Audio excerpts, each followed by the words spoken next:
আচ্ছা, গ্রামের শাসন ব্যবস্থা কি পুরনো প্রথা আর আধুনিক আইনের সংঘাতে কোথাও আটকে পড়েছে? যুগ যুগ ধরে পঞ্চায়েত আমাদের সমাজের একটা ভিত্তি, কিন্তু আজকের দিনে দাঁড়িয়ে এর ভবিষ্যৎ ঠিক কোন পথে? চলুন, এই আলোচনায় আমরা দেখব কিভাবে ঐতিহ্য আর আধুনিকতার একটা মেলবন্ধন ঘটিয়ে গ্রামের শাসনকে আরও মজবুত করা যায়। দেখুন, প্রশ্নটা কিন্তু বেশ গভীর। মানে একদিকে আছে গ্রামের মানুষের বিশ্বাস আর যুগ যুগ ধরে চলে আসা প্রথা, আর অন্যদিকে আছে একেবারে নতুন আইনি কাঠামো। এই দুটোকে কি সত্যি মেলানো সম্ভব?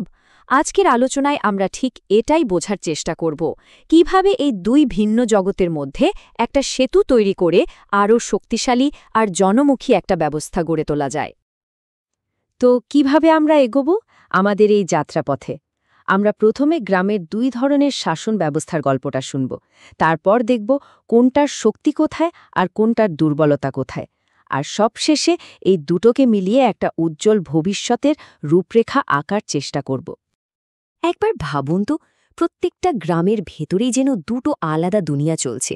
একদিকে আছে ঐতিহ্যে জুড়ে চলা সামাজিক পঞ্চায়েত, আর অন্যদিকে আছে আইন দিয়ে তৈরি করা আধুনিক গ্রাম পরিষদ। আর ঠিক এখানেই কিন্তু একটা নীরব সংঘাত তৈরি হচ্ছে। তাহলে দেখুন, পার্থক্যটা কিন্তু একেবারে গোড়ায়। ঐতিহ্যবাহী পঞ্চায়েত চলে সামাজিক আস্থা আর পুরনো প্রথার ওপর ভিত্তি করে, আর অন্যদিকে আধুনিক গ্রাম পরিষদ চলে একেবারে আইনি আদেশ আর সরকারি নিয়মের ওপর। মানে সহজ কথায় বলতে গেলে, একটার আছে মানুষের বিশ্বাস আর অন্যটার আছে আইনি ক্ষমতা। আচ্ছা, চলুন প্রথমে একটু গভীরে গিয়ে দেখি কেন এত বছর পরেও গ্রামের এই ঐতিহ্যবাহী পঞ্চায়েত ব্যবস্থাটা মানুষের কাছে এতটা গুরুত্বপূর্ণ। এর আসল শক্তিটা ঠিক কোথায়? দেখুন, এর আসল শক্তিটা লুকিয়ে আছে এর মূলে। মানুষ এটাকে নিজেদের ব্যবস্থা বলে মনে করে, তাই এর গ্রহণযোগ্যতা অনেক বেশি। ছোটখাটো ঝগড়া বিবাদ, বিশেষ করে পারিবারিক বা সামাজিক সমস্যাগুলো এখানে খুব কম খরচে আর চটজলদি মিটেও যায়। আর সবচেয়ে বড় কথা কি জানেন? এই ব্যবস্থার মধ্যে দিয়েই কিন্তু গ্রামের সংস্কৃতি আর ঐতিহ্যগুলো আজও টিকে আছে। কিন্তু একটা বড় কিন্তু আছে এখানে। মানুষের এত বিশ্বাস থাকা সত্ত্বেও আধুনিক আইনি ব্যবস্থার কাছে এর কোনো আনুষ্ঠানিক ক্ষমতা নেই বললেই চলে। রাজনৈতিক হস্তক্ষেপ আর আইনি জটিলতার কারণে এর কার্যকারিতা দিন দিন কমে আসছে। এবার তাহলে ছবির অন্য দিকটা দেখা যাক, মানে সরকারিভাবে তৈরি যে আধুনিক গ্রাম পরিষদ আছে সেটার কথা। এর কাজগুলো কি আর এটা কি ধরনের সমস্যার মুখোমুখি হচ্ছে? কাগজে কলমে দেখলে এদের দায়িত্ব কিন্তু বিশাল।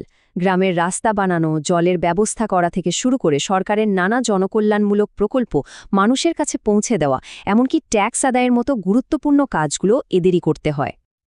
কিন্তু বাস্তবে ছবিটা কি? আইনি ক্ষমতা থাকা সত্ত্বেও এই সিস্টেমটা প্রায়ই হোঁচট খায়। কারণগুলো আমাদের সবারই চেনা। আমলাতান্ত্রিক জটিলতায় কাজে দেরি হয়, সাধারণ মানুষের অংশগ্রহণ খুব কম, আর সবশেষে দরকারি টাকার অভাব।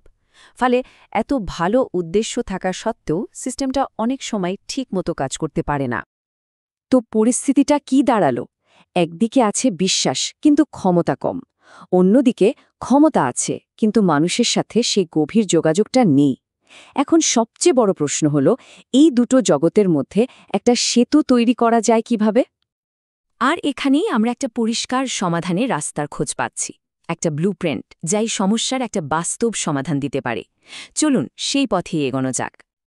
এই মেলবন্ধনের জন্য এখানে 5টা মূল ধাপের কথা বলা হয়েছে, যেমন ঐতিহ্যবাহী জ্ঞানকে স্বীকৃতি দেওয়া, প্রযুক্তির সঠিক ব্যবহার করা, আর আর্থিক ক্ষমতা বাড়ানো। এরকম প্রত্যেকটা ধাপই কিন্তু এই নতুন ব্যবস্থাটা গড়ার জন্য খুব জরুরি। প্রথম এবং সবচেয়ে গুরুত্বপূর্ণ ধাপটা হল গ্রামের প্রবীণ বা ঐতিহ্যবাহী নেতাদের অভিজ্ঞতা আর প্রজ্ঞাকে সম্মান জানানো।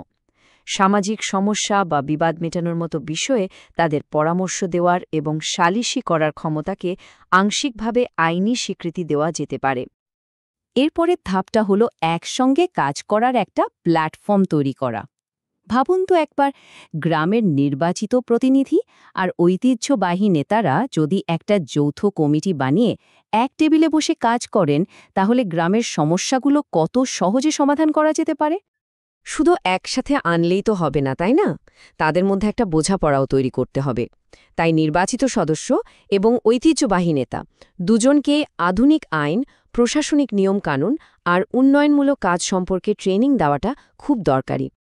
আর এই যুগে এসে টেকনোলজিকে তো বাদ দেওয়াই যায় না।